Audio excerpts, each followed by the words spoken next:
The city of Grand Rapids is still picking up the pieces from the civil unrest sparked by the death of George Floyd. While law enforcement continues changing the fabric of policing, everyday citizens are working to change laws to protect the people. Our Brody Carter joins us live with an inside look at police-community relations 1 year later as local leaders do all they can to make the city safer. Good morning. Alyssa, Mike, good morning to the both of you. The scars left behind from that civil unrest, they're still evident in the buildings, the communities, and the people who lived through it.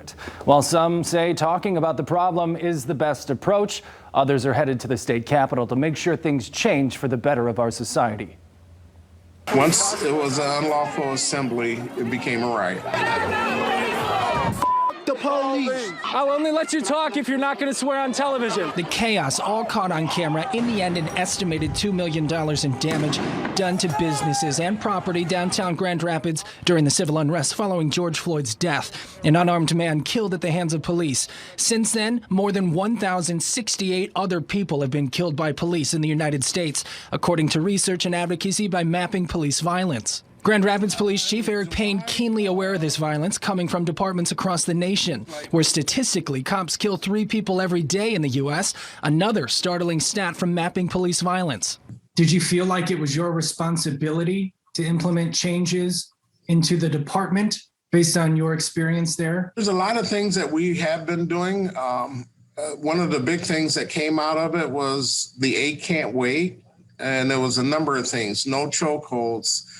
Banning chokeholds, shooting at moving vehicles, and 6 others. Chief Payne was sworn in July of 2019. Less than a year later, he would go toe-to-toe with one of the largest uprising events in Grand Rapids history.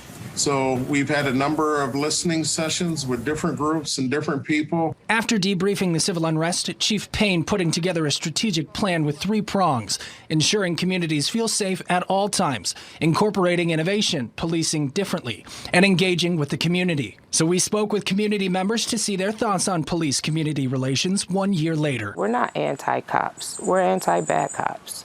There are some bad apples in these departments. This is Tawana Gordon, the cousin of Breonna Taylor, a young EMT who was shot and killed in her home after police broke into her apartment, says the endless people killed by police even after George Floyd is why she's working to be part of the solution. The ethnicity of diverse communities are just frustrated because it's like, okay, when do we get a pause to breathe before there's another incident, before there's another police brutality or police killing of Black or brown descendant people? And it just needs to stop. It's emotionally draining. Tawana now working with Michigan Representative Tanisha Yancey from Detroit, introducing 2 new bills, putting limitations on no-knock warrants and excessive force used by police. And as social activists like Tawana work to change laws to protect people from police, departments across the country scrambling to crack the code and stop the violence. I think it was an awakening for everyone. Again, building those relationships, and we're going to do that through our strategic plan and implementing the things that we've said we would do.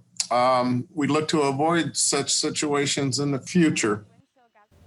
Tawana says an official introduction of that bill will be announced in the coming days. One of her long-term goals is to lead a charge in defunding the police through demilitarization, requesting therapists in uniform, and shining a spotlight on police brutality. Now, Chief Payne says that budget recently approved has not moved, nor will it change. I'm Brody Carter, Fox 17 News.